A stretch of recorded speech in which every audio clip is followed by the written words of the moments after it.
Good evening. मेरी आवाज आ रही है क्या? प्लीज जरा चैट बॉक्स में लिखिए।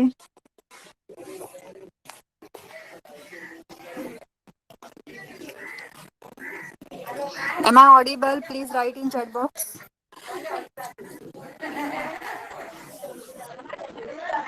Thank you. आज भी नेटवर्क का थोड़ा इशू है मैडम के यहाँ पे भी। यहाँ पे बारिश हो रही है, लाइट नहीं है, तो madam is trying to again enter the class. So please wait for 2 or 3 minute. जैसे ही मैडम एंटर हो जाती है आपका क्लास कंटिन्यू हो जाएगा। ओके ओके, तो we will wait for madam, she is trying.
जब तक मैडम एंटर होती है प्लीज आपका पिछला जो केमिस्ट्री का क्लास हुआ है उसका थोड़ा स्टडी कीजिए, अगर आपके पास बुक्स वगैरह अवेलेबल है तो।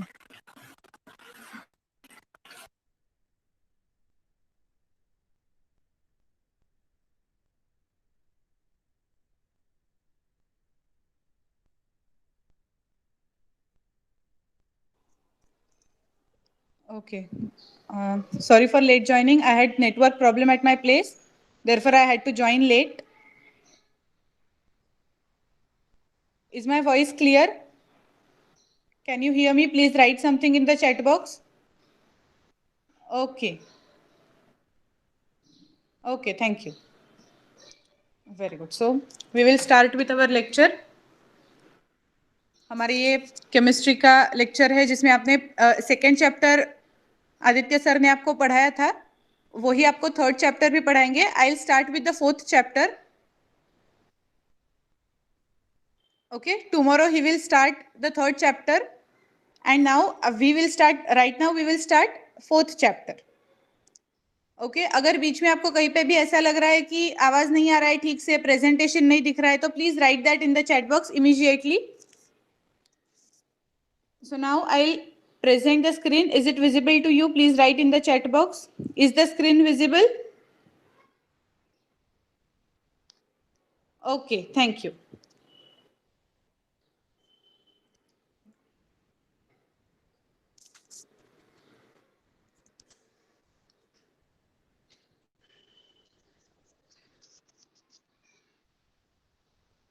Can you see the book Structure of Atom?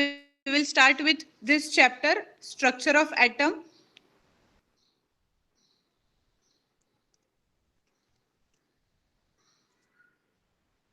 Okay, so now सब एटॉमिक पार्टिकल्स. आपका इसके पहले आपने एटम ये पढ़ाई की होगी, एटम के बारे में कुछ पढ़ा होगा. तो क्या एटम सिर्फ इंडिविजुअल है जिसके अंदर कुछ नहीं है, या एटम के कुछ स्पेसिफिक कंपोनेंट्स होते हैं? If yes, what are those components that are present in atom? किस चीज से एटम बनता है? One is proton, correct, electron, और एक चीज होती है न्यूट्रॉन, वेरी गुड। न्यूरॉन्स नहीं, न्यूट्रॉन होता है वो, न्यूरॉन्स ब्रेन में होते हैं। तो तीन चीज जिससे एटम बनता है वो होते हैं प्रोटॉन, इलेक्ट्रॉन एंड न्यूट्रॉन। मैं एक रफ स्केच बना के दिखाती हूँ आपको एटम का कैसा होता है।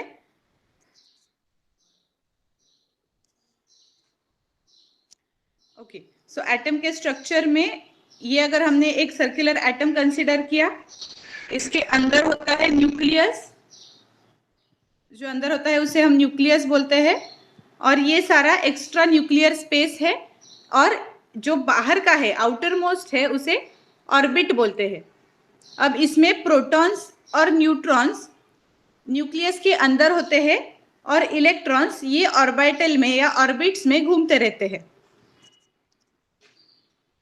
ओके, स्ट्रक्चर याद आया आपको? ये आपने पहले भी पढ़ा होगा, एटम का structure. It consist of nucleus and orbits, very good. So now we have to study the subatomic particles which are present there. That is, we have to study in detail about protons, neutrons and electrons. So Dalton's atomic theory was able to explain the laws of chemical combination successfully.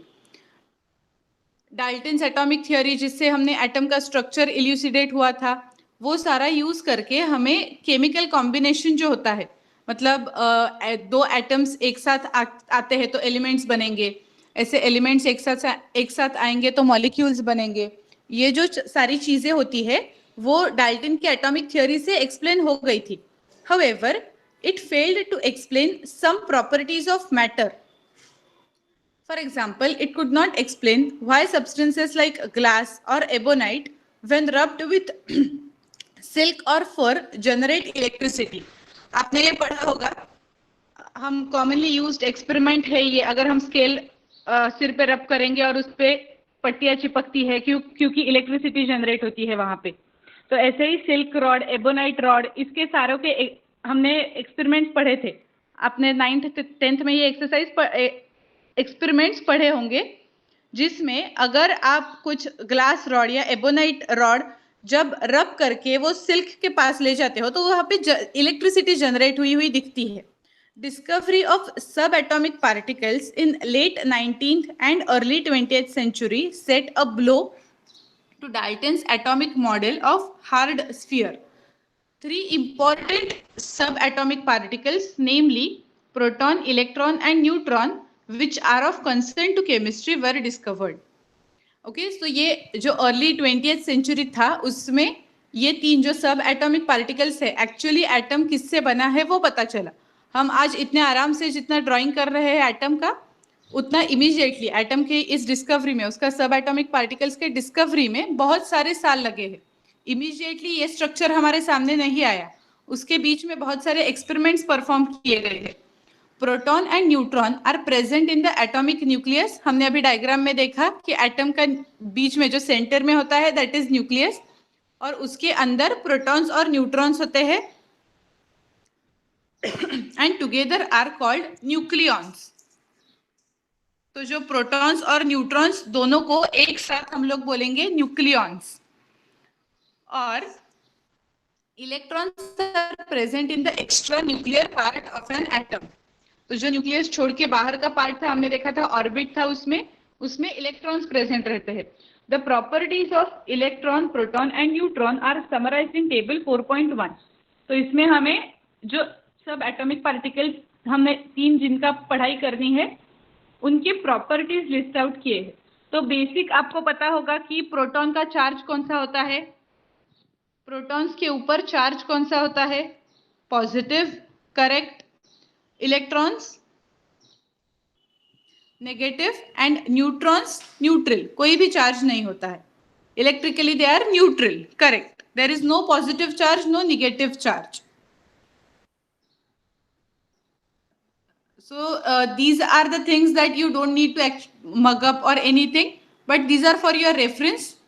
that what are the values or absolute charges they carry, what is the value of their charge, it is given in this table. The next we have to study is discovery of electron. जैसा कि मैंने कहा हम अब भी आराम से ये स्ट्रक्चर ड्रॉ कर पाते हैं एटम का, लेकिन उसकी डिस्कवरी में बहुत सारे एक्सपेरिमेंट्स किए गए हैं, बहुत सारे एक्सपेरिमेंट्स फेल हुए और फाइनली इन तीनों सब एटॉमिक पार्टिकल्स की डिस्कवरी हो पाई. So first we will study discovery of electrons. In the year 1897, J.J. Thomson investigated the cathode rays and found that the cathode rays are a stream of very small negatively charged particles which are 1837 times lighter than a hydrogen atom and are present in all atoms. Okay? तो cathode rays से जो emit हो रहा था, उन्हें lightest atom कौन सा है आपको पीरियोडिक टेबल पता होगा, वो कंसीडर करके एटॉमिक मास कंसीडर करके which is the lightest atom amongst all, hydrogen. Correct. Periodic table के हिसाब से और जो स्टडीज आज तक किए गए हैं उन सारों के हिसाब से hydrogen is the lightest atom known. और उससे भी कुछ लाइट, उससे भी कुछ ऐसी एक चीज जिसका वेट हाइड्रोजन, जिसका मास हाइड्रोजन से भी कम हो, ऐसी कोई चीज कैथोड रेज से बाहर आ रही थी और उसका चार्ज निगेटिव था. इतना ही तब पता चला. और later these particles were named as electrons, क्योंकि एक एटम से हल्के हैं, मतलब एटम के अंदर होंगे और निगेटिव चार्ज है, इसलिए उन्हें नाम दिया गया electrons. So this is how electrons were discovered. Okay, and then there is discovery of proton. अब हमें पढ़ना है प्रोटॉन की डिस्कवरी कैसे हुई. In the year 1911, Ernst Rutherford found in the experiment of scattering of alpha particles by thin gold foil that a few alpha particles bounce back. अब हम diagram देखेंगे इसके लिए. यहाँ पे रुदरफोर्ड का एक्सपेरिमेंट है, उसने अल्फा पार्टिकल्स, किसी एक सोर्स से अल्फा पार्टिकल्स एमिट हो रहे हैं, वो बाउंस बैक हो रहे थे, वो डायरेक्टली आगे नहीं जा रहे हैं, वो बाउंस बैक हो रहे थे. From this he inferred the presence of massive and positively charged nucleus inside the atom. इससे उसे क्या पता चला कि ये जो गोल्ड पार्टिकल्स एमिट हो रहे हैं वो फिर से पीछे कुछ ना कुछ तो रीजन होगा कि जिसकी वजह से ये पार्टिकल्स बाउंस बैक हो रहे हैं, मतलब पीछे आ रहे हैं, आगे स्ट्रेट लाइन में नहीं जा रहे, कुछ पार्टिकल्स पीछे आ रहे हैं. उसे क्या कंक्लूजन मिला कि there is a presence of massive and positively charge nucleus. मतलब पहले इलेक्ट्रॉन्स आए थे जो लाइटेस्ट थे और इलेक्ट्रॉन से भी ज्यादा थोड़ा सा बड़ा है ये, इसलिए वहां से उन्हें पॉजिटिवली चार्ज, और न्यूक्लियस जो है, जो एटम के बीच में है, उसमें चार्ज हमारा पॉजिटिव है. Following the discovery of nucleus in an atom, Rutherford found that fast moving alpha particles transmuted nitrogen into oxygen with simultaneous liberation of hydrogen. मतलब क्या हुआ कि अगर अल्फा पार्टिकल्स को ज्यादा जोर से स्पीड दे के अगर अल्फा पार्टिकल्स की मूवमेंट हो गई और वो नाइट्रोजन को हिट हुए, तो उनका ट्रांसम्यूटेशन हो रहा है ऑक्सीजन और हाइड्रोजन में. He further showed that other elements could also be transmuted, but hydrogen was always emitted. बाकी के जो एलिमेंट्स है उनका भी ट्रांसम्यूटेशन पॉसिबल है by this method of fast movement of alpha particles. सब में कॉमन चीज क्या थी लेकिन? Hydrogen being emitted. सब में हाइड्रोजन एमिट हो ही रहा था. So now on this basis, Rutherford proposed that the hydrogen nucleus must be contained inside nuclei of all the elements. Hence, the hydrogen nucleus was renamed as proton. जो hydrogen का nucleus है वो सारे elements में present होगा तभी जब alpha particles उन पे हिट हो रहे हैं. हाइड्रोजन, सिर्फ और सिर्फ हाइड्रोजन एमिट हो रहा है क्योंकि हाइड्रोजन के न्यूक्लियस का प्रेजेंस है, और इसलिए उसने नाम क्या दिया सबको? Hydrogen nucleus.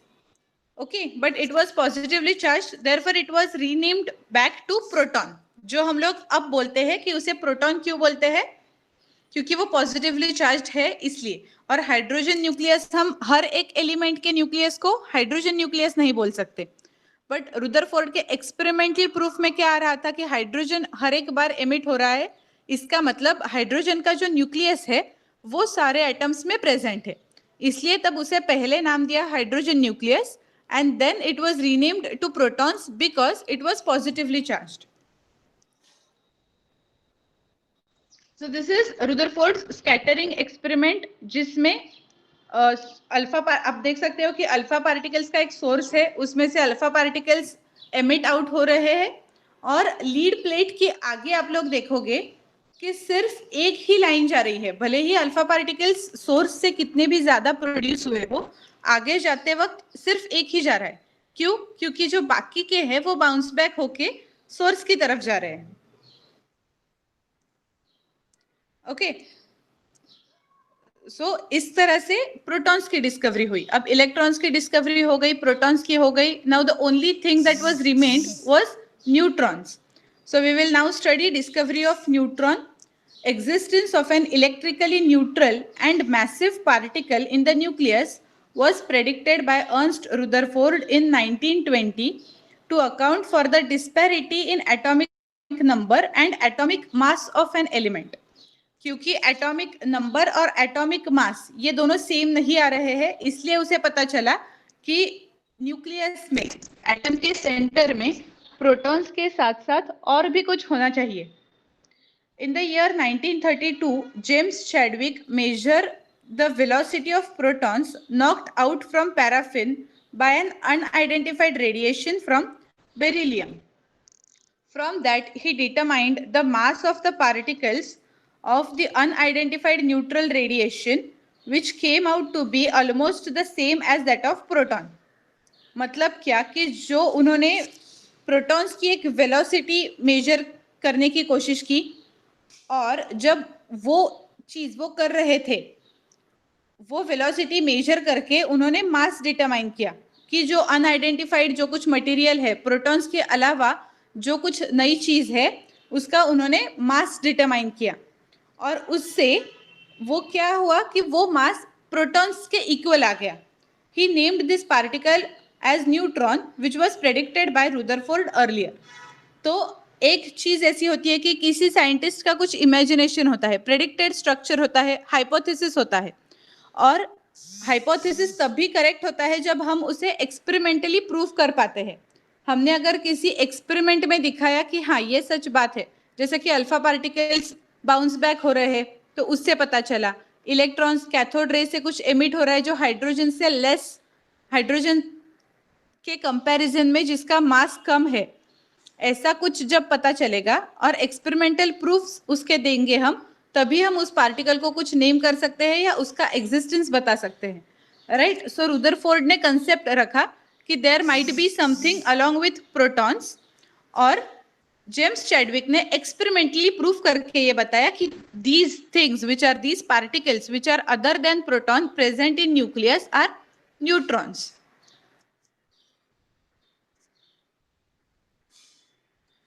Okay, so this was the experiment performed to discover neutrons.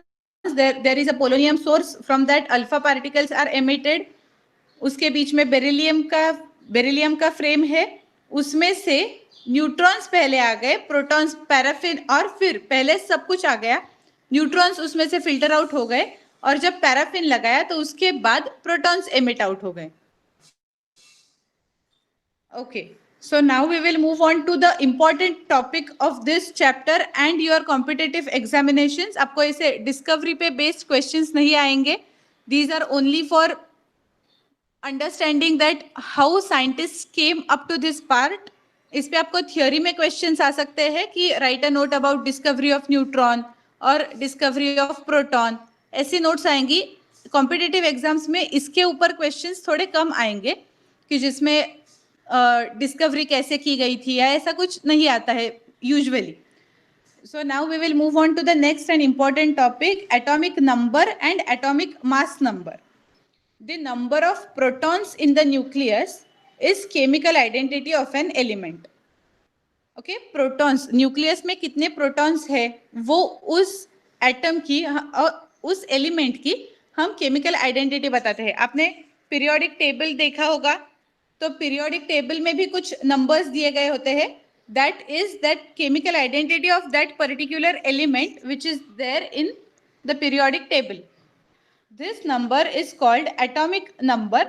मतलब एटम में जितने प्रोटॉन्स है उसके नंबर को एटॉमिक नंबर बोलते हैं. And it is represented by Z, capital Z of that element.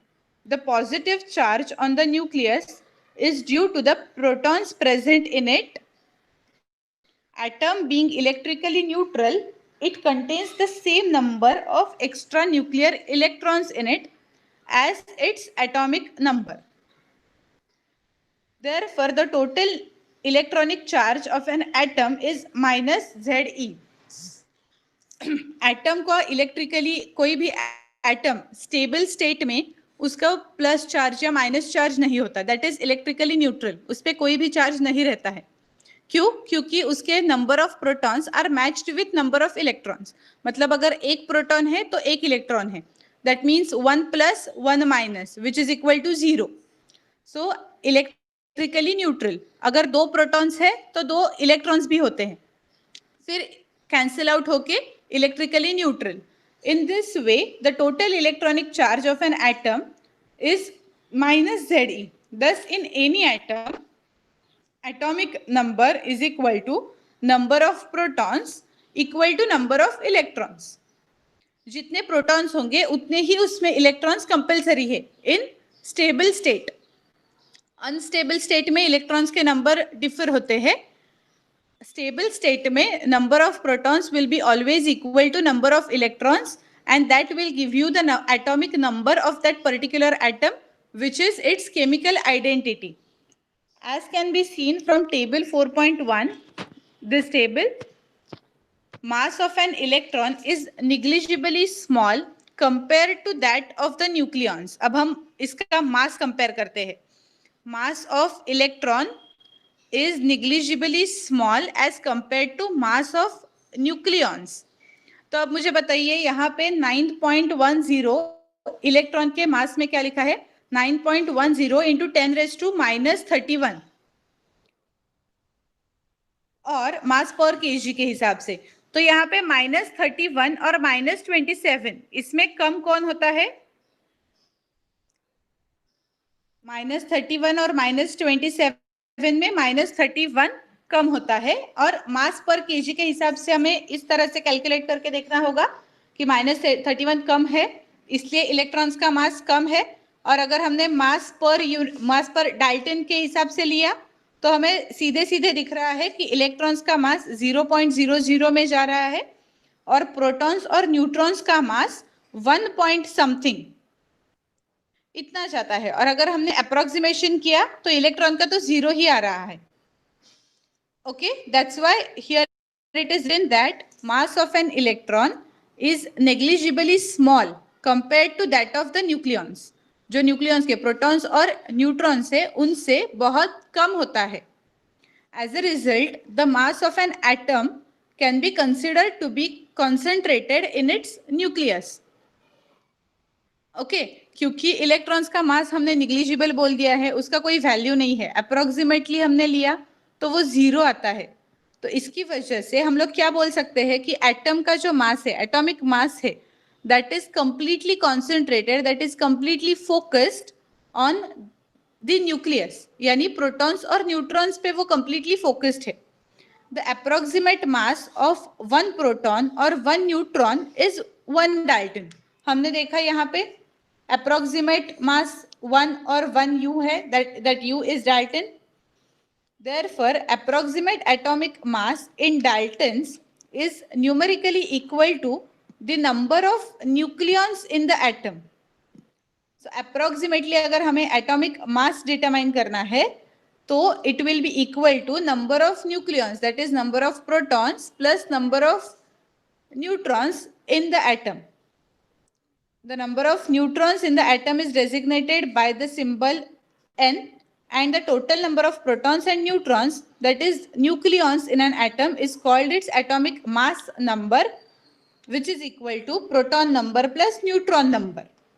Okay ये चीजें आपको याद रखनी होगी कि atomic number is equal to number of protons is equal to number of electrons, और एटॉमिक मास नंबर जो मास है उसका वेट है, that atomic mass number is equal to number of protons plus number of neutrons.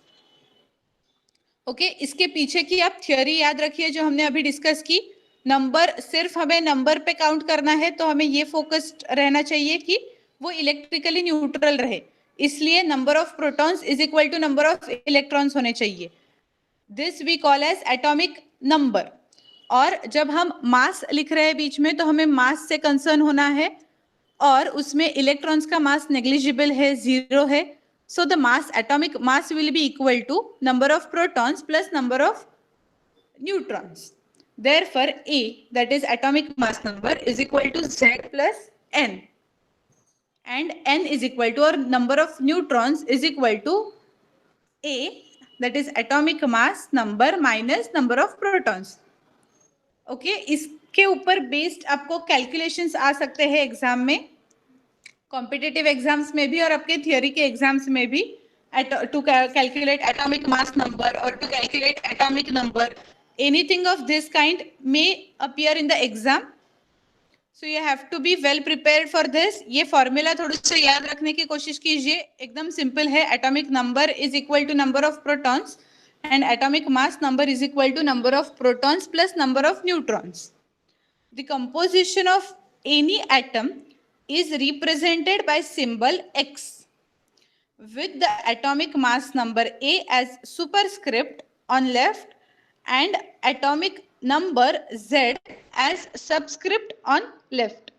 तो अब इसका representation हम लोग कभी भी जब किसी एटम के बारे में लिखेंगे तो एटम का जो एलिमेंटल सिंबल होगा, फॉर एग्जांपल अगर मैं सोडियम के एलिमेंट का, एटम का नहीं एलिमेंट का, तो उसका जो एलिमेंटल सिंबल होगा, फॉर एग्जांपल मैं मुझे लिखना है सोडियम तो आई राइट Na, और एटॉमिक मास नंबर जो A है वो लेफ्ट में ऊपर जाएगा और लेफ्ट में नीचे आएगा atomic number, that is Z, proton का नंबर. द एटम और nucleus having a unique composition as specified by AXZ is called a nuclide. ये भी आपको इसका 1 मार्क के लिए डेफिनेशन आ सकती है, व्हाट इज न्यूक्लाइड, या फिर एमसीक्यूज होगा तो बाकी का स्टेटमेंट आ जाएगा आपको कि द एटम और nucleus having a unique composition as specified by AXZ is called dash. Okay so अब यहाँ पे हम एक जो एक्सेस प्रॉब्लम दिया है आपको, किस तरीके से क्वेश्चंस आ सकते हैं ये देखिए. Find out the number of protons, electrons and neutrons in the nuclide. तो यहाँ पे जो हमें AR आर्गॉन दिया है उसका ऊपर लेफ्ट हैंड साइड को ऊपर 40 दिया है और left hand down it is given 18. So now first हमें ये याद करना पड़ेगा कि उसका सिंबलिकली कैसा था, AXZ, मतलब जो ऊपर है that is A. A represents atomic mass number, therefore A is equal to 40, Z is equal to 18. तो इसके हिसाब से अब Z is equal to 18 है, इसके हिसाब से आप क्या लिख सकते हो, नंबर ऑफ प्रोटॉन्स कितने हैं. If Z is 18, how many protons are there? 18, correct, क्योंकि atomic number is equal to number of protons is equal to number of electrons. तो और नंबर ऑफ इलेक्ट्रॉन्स कितने हैं, 18. Very good. Now we need to calculate number of neutrons. अब हम neutrons कैसे calculate करेंगे, मैं टेक्स्ट बुक की तरफ नहीं जाती हूँ अभी, स्क्रीन वो शेयर नहीं करती. What we know is A is equal to Z plus N. Can we calculate based on these the value of N? okay, please calculate. हमारे पास हम A क्या कंसिडर करेंगे,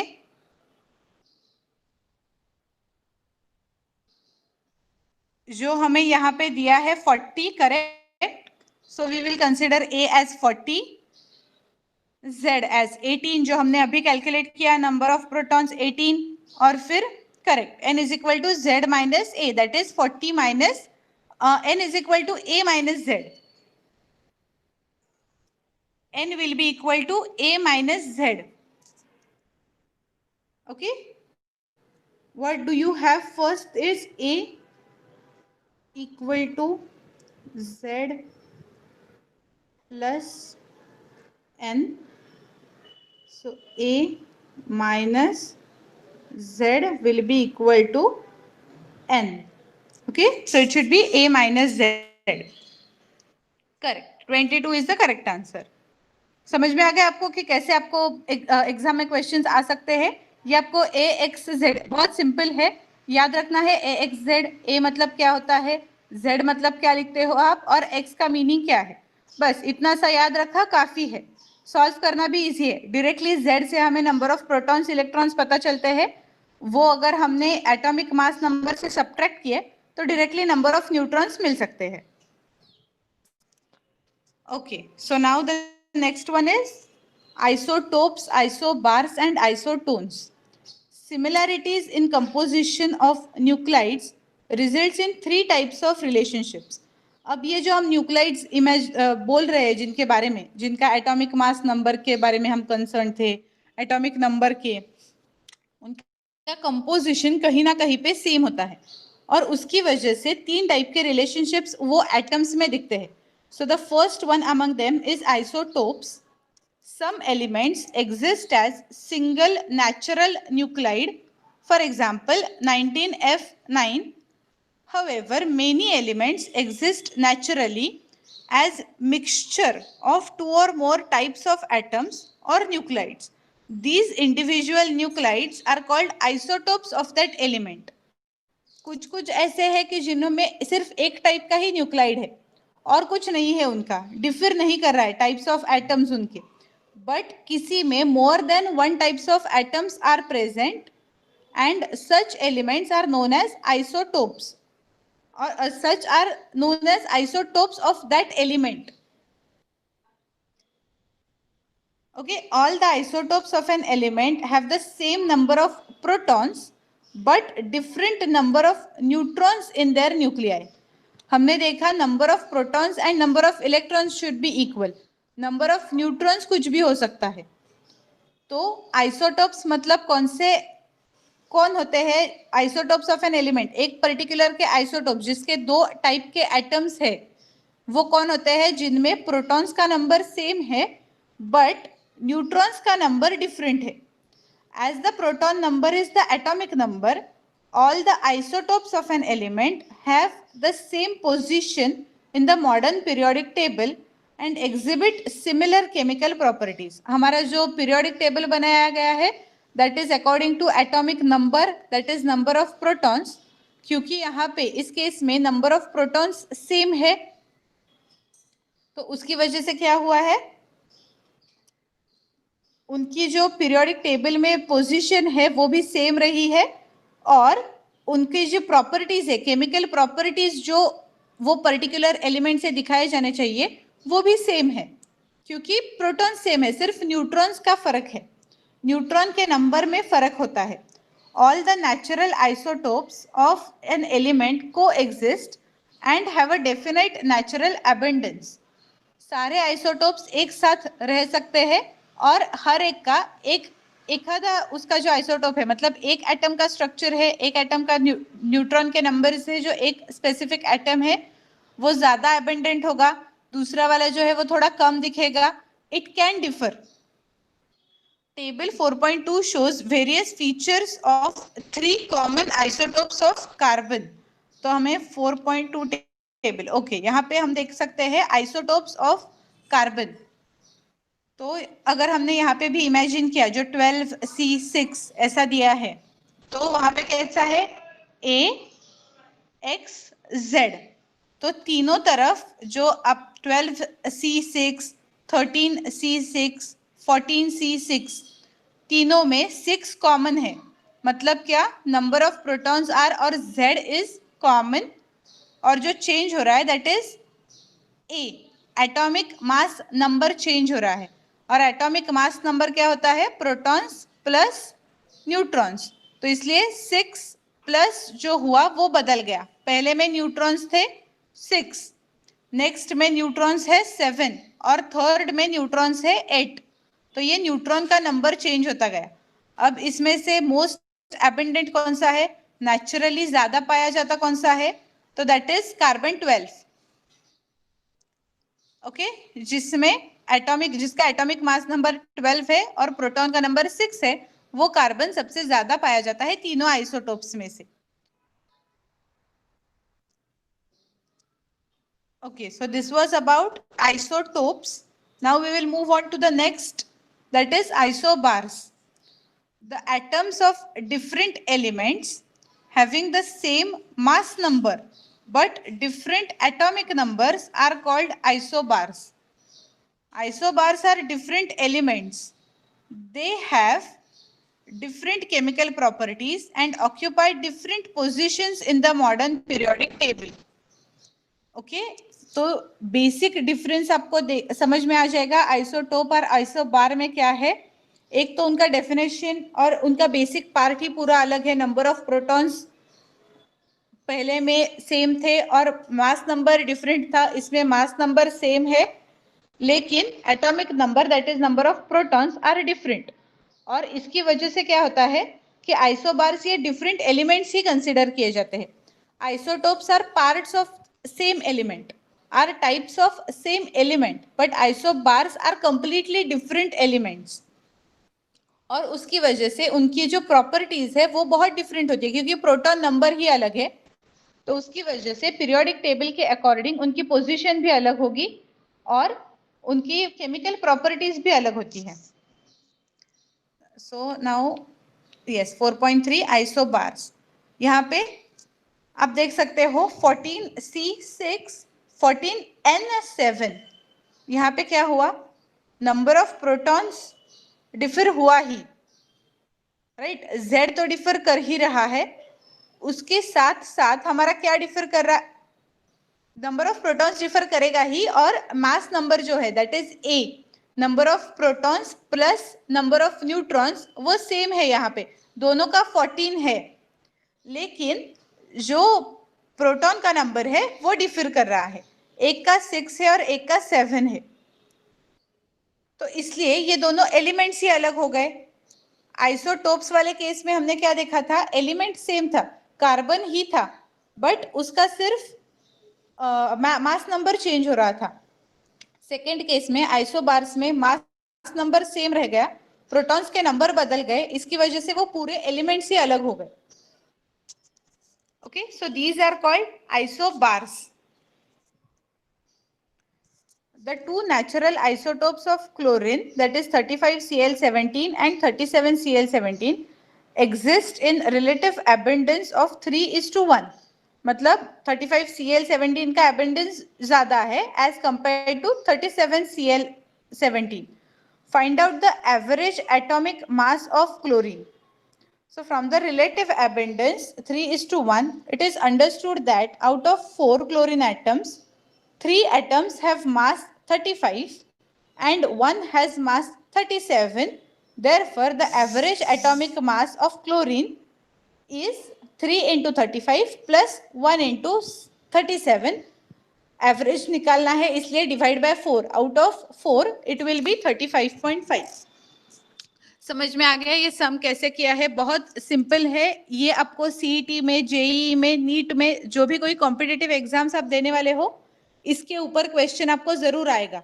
एक तो ये सॉल्व करने के लिए ज्यादा टाइम भी नहीं लगता है और सिंपल लॉजिक अप्लाई करना है कि हमें 3:1 रिलेटिव एबंडेंस दिया है। 3:1 मतलब हमें 4 में से कैलकुलेट करना है। अगर हमें 4 एटम्स दिए गए हैं क्लोरीन के तो उसका हमें एवरेज एटॉमिक मास डिटरमाइन करना है। तो क्योंकि 4 दिए हैं तो उसमें से 3 जो है उनका 35 रहेगा, एक का है वो 37 रहेगा। तो उन्हें मल्टीप्लाई किया और नॉर्मल हम जिस तरीके से अभी तक आप मैथ्स में एवरेज निकालते आए हो उसी तरीके से यहाँ पे एवरेज निकाल के आंसर लिख देना है। सो 35.5। तो आप देख सकते हो कि जो पीरियोडिक टेबल में या कहीं पे भी हम लोग अगर गूगल भी करें तो जो एटॉमिक मास आता है दैट इज एवरेज, वो उसका एवरेज बन के आता है। सो अगर मैं आपको अभी एक एग्जांपल के लिए देती हूँ, सिर्फ कैलकुलेशंस के एग्जांपल के लिए, उसमें कुछ ऐसा मत देखिए कि सच में इसका रिलेटिव एबंडेंस इतना है या नहीं। कैलकुलेट कीजिए for 12C6 is to 13C6 और उनका रिलेटिव एबंडेंस मैं अभी आपको एग्जाम्पल के तौर पे दे रही हूँ, ऐसा कंपलसरी नहीं है, सिर्फ आपको सॉल्व कैसा कर रहे हैं आप वो देखने के लिए बता रही हूँ। 12C6, 13C6 और रिलेटिव एबंडेंस है उनका 5:2। अगर मैं आपको ऐसा बताती हूँ तो मुझे कैलकुलेट करके बता दीजिए। C के जगह पे आप X भी लिख लीजिए।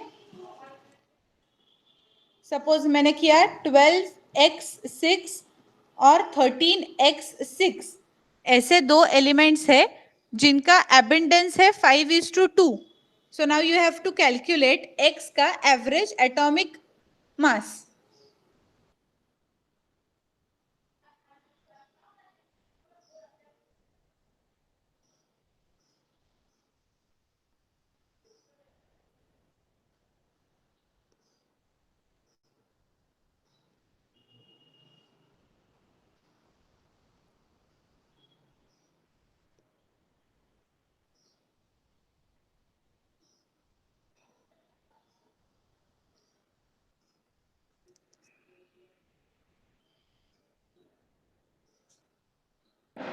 Yes, I'll repeat the question. Write two atoms as 12x6 and second as 13x6, and now you have to calculate the average atomic mass of this element. 5:2 is the proportion.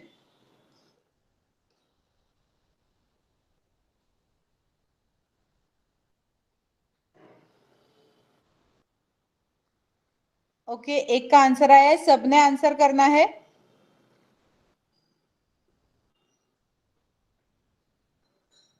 Okay, संकल्प का भी आया, और किसी को बाकी के सबसे मुझे आंसर चाहिए।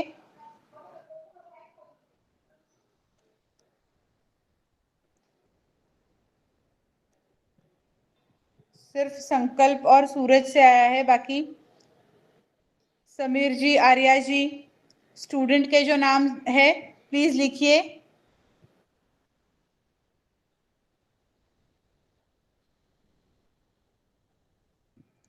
ओके, आर्या जी आपका क्या आया है? दो आंसर्स मेरे सामने है, एक है 10.86 और एक है 86/7।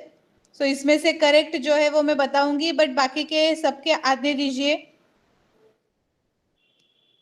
Okay, yes, 86/7 is the correct answer. Okay, क्योंकि हमें क्या करना था यहाँ पे 12 × 5 plus 13 × 2 divide by 7। Okay, so please remember this method. ये क्या करना है वो याद रखिए, ताकि आपको एवरेज एटॉमिक मास कैलकुलेट करना आसान जाएगा।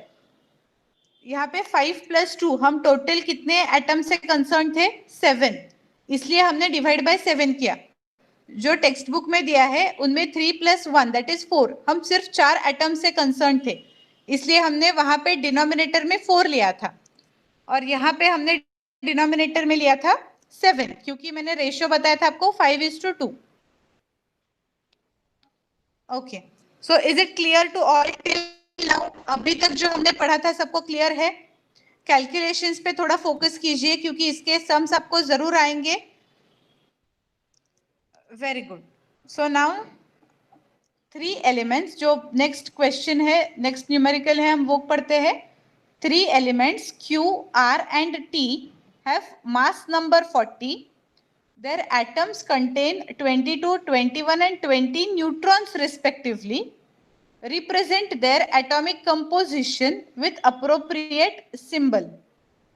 मतलब क्या करना है आपको कि यहाँ पे 3 XYZ ऐसे करके Q, R, T, ये 3 एलिमेंट्स दिए हैं, नाम नहीं दिए, उनका mass number that is Z plus N हमें दिया है 40 और न्यूट्रॉन के नंबर दिए हैं। तो अब हमारे पास A है और N है, तो हमें क्या कैलकुलेट करना है? A है और N है, हमें Z कैलकुलेट करना है।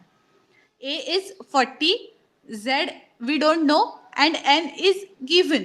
So accordingly हम जो A is equal to Z plus N है उसे ट्रांसपोजिशन करके उसका इक्वेशन लिखेंगे Z is equal to A minus N और उसके हिसाब से हर एक एलिमेंट के लिए कैलकुलेट करेंगे। Will calculate it for Q, then R and then T।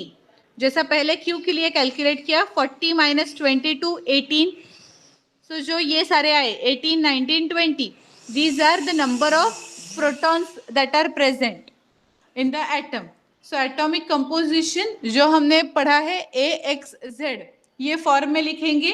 A मतलब 40 जो दिया है ऑलरेडी, X मतलब वो एलिमेंट का जो सिंबल है वो, यहाँ पे Q है तो Q यूज किया, और नीचे 18 that is number of protons, उसके जगह पे 18 डाल दिया, तो हो गया। इतना ही करना है। ओके यहाँ पे ऐसा भी हो सकता है, अब इस केस में हमें मास नंबर दिया है और न्यूट्रॉन के नंबर दिए हैं। ऐसा भी हो सकता है कि एग्जाम में आपको प्रोटॉन्स और न्यूट्रॉन्स के नंबर दिए गए हो और कहा जाए कि ऐसा जो कंपोजिशन है, एटॉमिक कंपोजिशन है, वो लिखिए। तो उस केस में आपको क्या करना पड़ेगा? वो जो नंबर्स होंगे, एटम्स, नंबर ऑफ प्रोटॉन्स दिए गए होंगे और नंबर ऑफ न्यूट्रॉन्स दिए गए होंगे, वो दोनों जब आप ऐड करोगे तो उससे आपको एटॉमिक मास नंबर मिलेगा और वो आपको लिखना होगा। नंबर ऑफ प्रोटॉन्स डायरेक्टली दिए गए होंगे, यहाँ पे हमें वो कैलकुलेट करने पड़े। तो एग्जाम में अब ऐसा नहीं होगा कि टेक्स्ट बुक में ऐसा सम है, सिर्फ नंबर्स चेंज करके ऐसा ही आएगा। कुछ भी कॉम्बिनेशंस हो सकते हैं अब, because you are now in 11th, तो अभी 10th तक ऐसा पैटर्न होता है यूजुअली कि जो टेक्स्ट बुक में है उसमें से शायद कुछ नंबर्स चेंज किए जाते हैं, या बहुत बार नंबर्स भी चेंज नहीं होते हैं, वैसा का वैसा सम आता है। लेकिन अब ऐसा नहीं होगा, उसके या तो नंबर्स चेंज होंगे या मोस्ट प्रोबेबली क्या होगा, पैटर्न चेंज हो जाएगा। आपको ये याद है कि A is equal to Z plus N, वो यूज करके आप कैसे सॉल्व करोगे, ये आपको याद रखना है कि मुझे अगर मास नंबर दिया है और प्रोटॉन नंबर दिया है तो मुझे कुछ करना ही नहीं है, डायरेक्टली सिर्फ अरेंज करने हैं। अगर मास नंबर और न्यूट्रॉन नंबर दिया है तो प्रोटॉन नंबर कैलकुलेट करना पड़ेगा, अगर प्रोटॉन और न्यूट्रॉन दिया है तो मास नंबर कैलकुलेट करना पड़ेगा, और फाइनली मेरा आंसर रेडी होगा। Okay, so third and the last one is isotones. हमने क्या क्या पढ़े? आइसोटोप्स पढ़े, आइसोबार्स पढ़े। Now the third and the last one is isotones. The atoms of different elements having same number of neutrons in their nuclei are called isotones. मतलब क्या कि अलग, यहाँ पे भी एलिमेंट्स अलग ही है, जिनके न्यूट्रॉन्स का नंबर सेम है उन्हें आइसोटोन बोलेंगे। अभी तक हमने न्यूट्रॉन के नंबर के साथ कुछ नहीं किया था। आइसोटोप्स और आइसोबार्स में हम एटॉमिक मास नंबर और प्रोटॉन्स के नंबर पे बोल रहे थे। अब आइसोटोन्स ऐसे हो गए जिनमें एलिमेंट्स अलग है लेकिन उनके न्यूट्रॉन का नंबर अलग है। तो can you please tell me, A will change और Z will change in this case? जो AXZ है उसमें से क्या चेंज होगा आइसोटोन्स के लिए? बोथ एक संकल्प का आंसर आया, बाकी के प्लीज सबको एक्टिवली पार्टिसिपेट होना है। A will change, okay.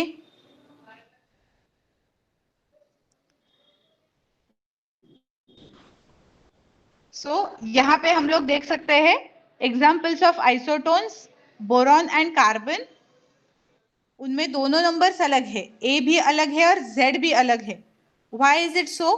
Because in the first line it is given that the atoms of different elements, और different elements का मतलब ही होता है when number of protons is different.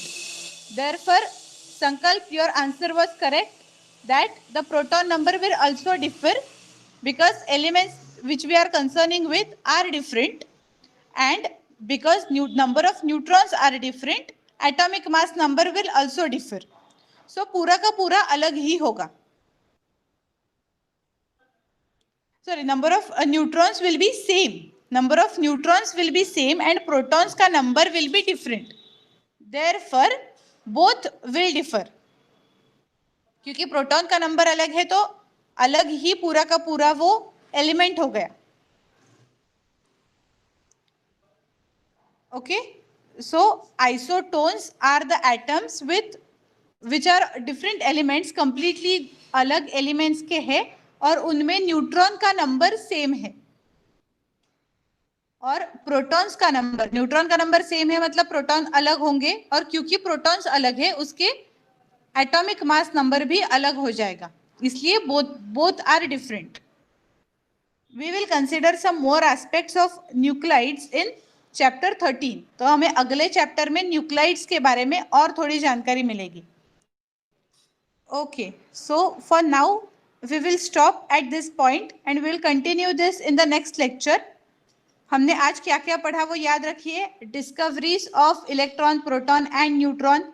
उसके बाद हमने पढ़ा एटॉमिक मास नंबर क्या है, एटॉमिक नंबर क्या है, केमिकल रिप्रेजेंटेशन किसी एटम का कैसे करते हैं, AXZ. उसके बाद depending on number of protons neutrons कैसे टाइप्स होते हैं, मतलब आइसोटोप्स है, आइसोबार्स है और आइसोटोन्स है. Okay, so now for now thank you and bye. We will meet in the next lecture to continue this topic. Yeah, you can leave the meeting now.